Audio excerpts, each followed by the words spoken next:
Paulette with Back to Basics Mom. I'm going to try and show you a video today featuring some of the dyes I recently got. Now this is my second attempt at filming this, so I apologize that these are out of the packaging now. I was starting to edit the first video I did and I realized it was just really kind of shaky. I must have been going fast, had too much caffeine or something. So you can see here that I don't have them labeled yet, but I did already package them in my sleeves with the magnet sheets. I did keep, because it was a nice sturdy, just the right size packaging. So this is just quickly the dyes that I had gotten. These are the ones I'm really excited about. These wonky stitched ones, these are super cool. So I'm just waiting I'm probably going to check today, see if the rectangles are back in stock.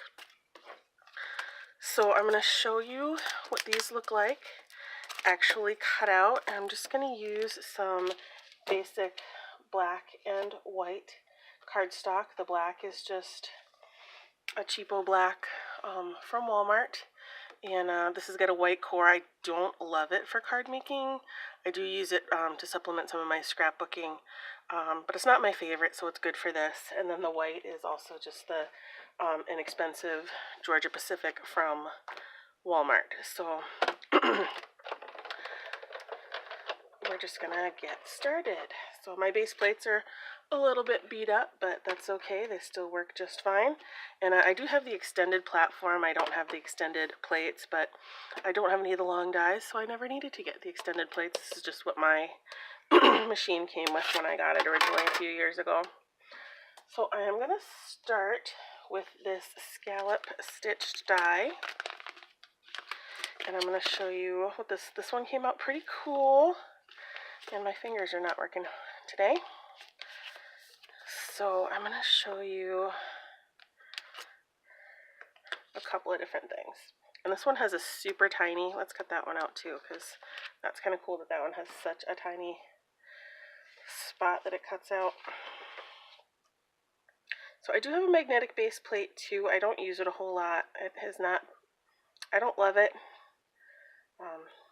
It's just not worked super well for me over time. It tends to shift when I want to cut out funky shapes. It tends to want to shift the dies for me, so I tend to just use painter's tape.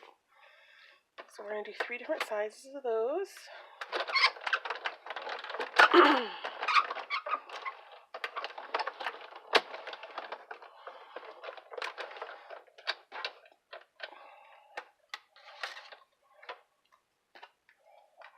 These still have a little bit of the sticky stuff on them from their original packaging. So, whoops, dropped the phone. Not my cell phone, my regular phone was down here from doing some stuff earlier.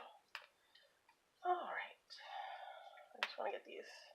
You know, I'm going to set them on my little thingy right there. Excuse me, my asthma has been terrible lately. Okay, so these are the insides that you get with that particular die. But this is the cool part. This is the result you get. And I'm not sure if you can see that. You see the stitching. So these are really cool for like a window type card or a shaker card. But then let's take it one step forward with these, and we are going to do a double frame so you can see what that looks like. And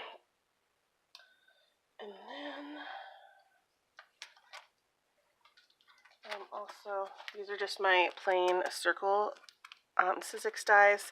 I want to show you what it looks like when we use that together.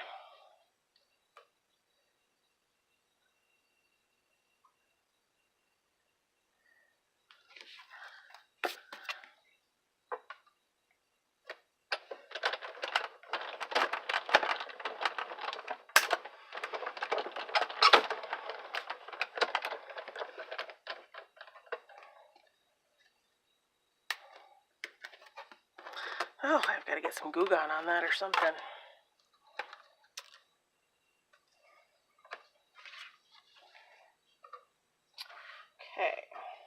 So this is the one that I just put the plain Sizzix circle die, so that would make a really cute frame for a design.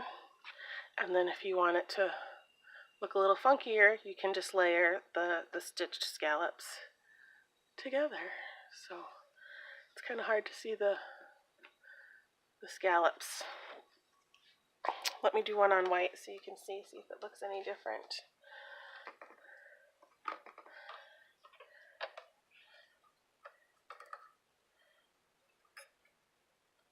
They just fit together there, so even if you want to cut them at the same time,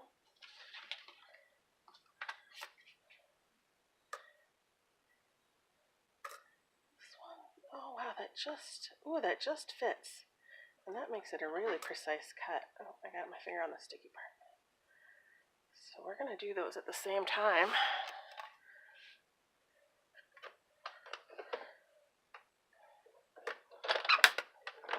That snapping noise is just fine. It's just your machine working.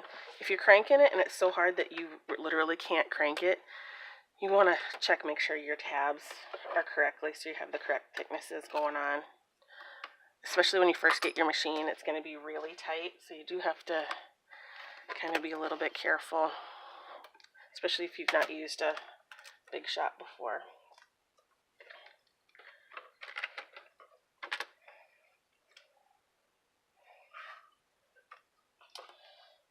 So, oops.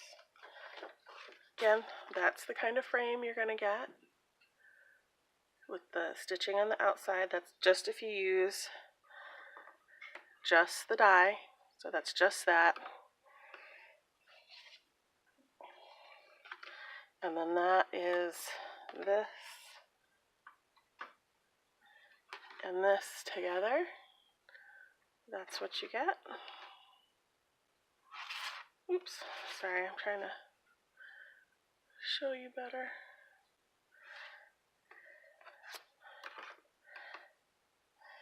And then this is all the parts and pieces. So like this one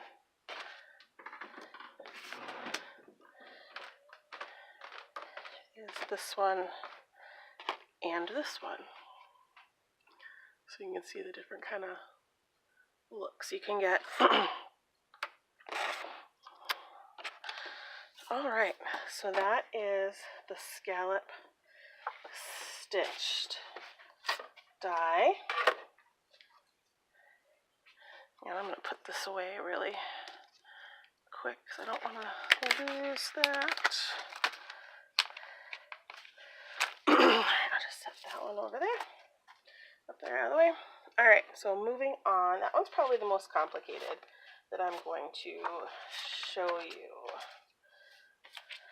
So the rest are a little bit simpler. Okay, so this is the stitched kind of fancy die. It's like a fancy scallop is basically what it is. And again, you can combine these with your other rectangles and what have you. Basically just like I did with the circle, so you kind of can, just use your imagination.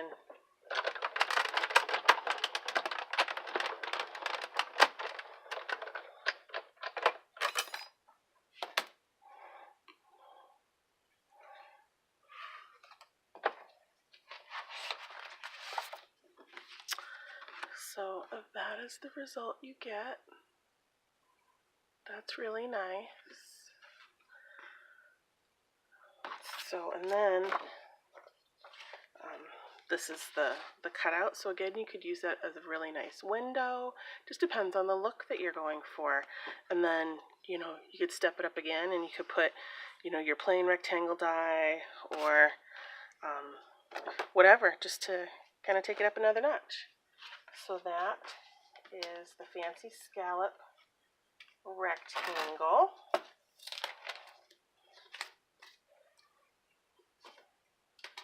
And going to do just the double stitched rectangle.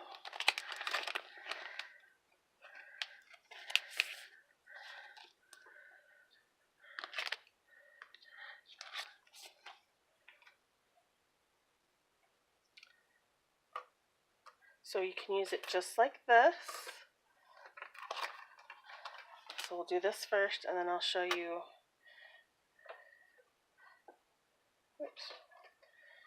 It's shifting around there. Doesn't really matter. It's just for play.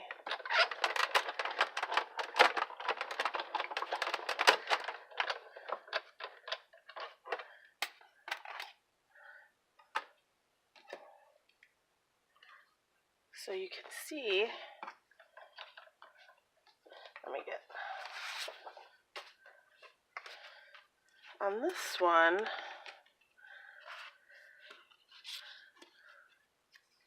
this is the window you're left with, and then this is your piece. So that's how it cuts it. It cuts it inside, and then it stitches it on both sides of the cut line.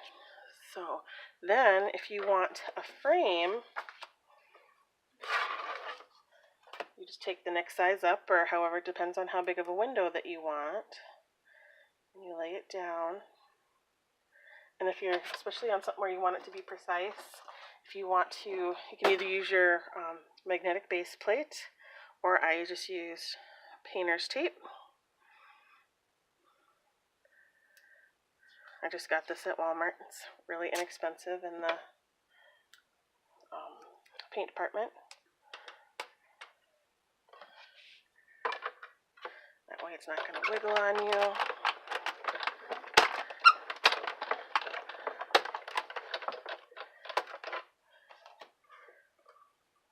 And peel that off gently, because sometimes it will rip your paper. If you want to take a little bit of the stickiness off before you use it by putting it on your hand or on your clothes or whatever, you can do that. I always, until they get really used up, I just stick them right there like that. So now, you'll notice that we got a bigger window, and then we have this frame piece that came out of it because we did it twice. So now we have this beautiful double stitched frame for whatever you want to use on your cards or whatever. So it's quite nice. So, and I like it better on the white cardstock. I did these in the other video on the black, and it didn't show as well. But it's still quite nice. So that is the double stitched rectangle. I have a double stitch circle from another company too that I just love and I use all the time. And now I'm going to show you the wonky stitched shapes. And these I just loved.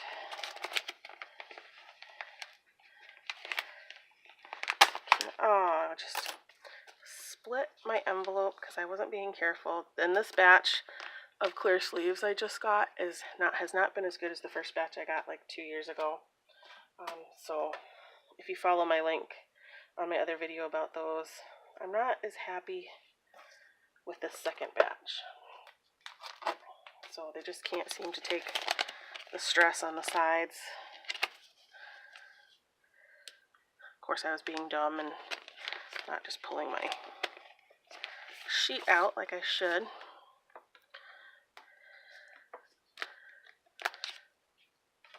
Okay, so I'm going to show you those.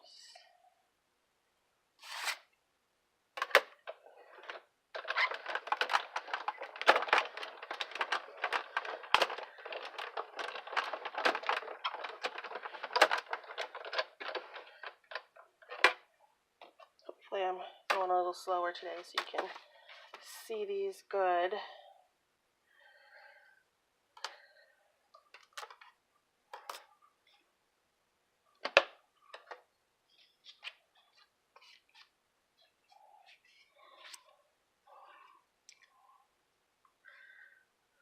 So So there.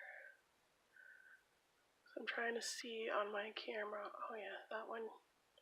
Yep, you can see the stitching on those quite nicely. And then on a card I'm working on, I actually, I wanted the inside of this cut out, and this one, because this one only comes with 3, this one was too small. So I just took this and I put it on my scan and cut mat, and then in the basic shapes I just chose an oval, and I just kind of resized it to cut the inside there because the other oval dies I had didn't match up. But on this one, if you just wanted a frame edge, you could probably take those circle dies again.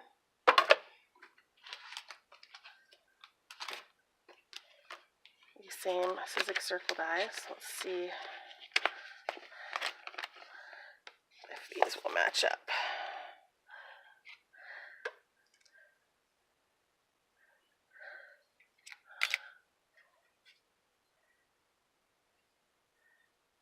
Well, let's try it out. I'm not sure if that's going to match up correctly or not. So I'm just going to try to center it as best I can.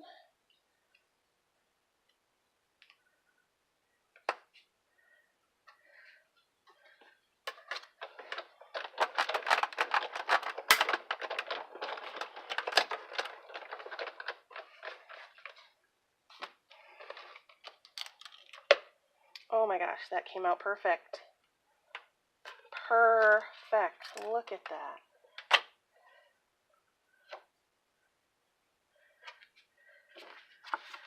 So those two dies matched up really awesome. So again, that was my plain Sizzix circle dies and the wonky circles from Kat Scrappiness. So it was this, my plain Sizzix dies, and the circle dies. So I just layered it inside there. So see, your dies can work together. I just love that. See, look at that. It's like you can get, you play around with your stuff and see if you can combine them and make stuff work together. Awesome, awesome. Really happy with that. So that is all I have for you today. I just wanted to show you the results you could get with some fun dies, and there's so much more we could do just by playing around and mixing and matching and combining. So if you're wondering where I was storing the ones I use, this is just a 5x7 picture frame. My Stampin' Up! Consultant actually gave this to me for this purpose, so when you're die cutting, so you don't have to lose your dies on your table. This is a magnet sheet. You just stick them on there and they don't get lost all over your table. So that was a fun idea. So again, that's about all I have for right now. So find something crafty to do. If you like this video, please give me a thumbs up, and I'd love it if you'd subscribe to keep seeing the videos I have coming up. I have plans for a little bit more content and some fun stuff this summer. So thanks so much for stopping by. See you later. Have a good day. Bye-bye.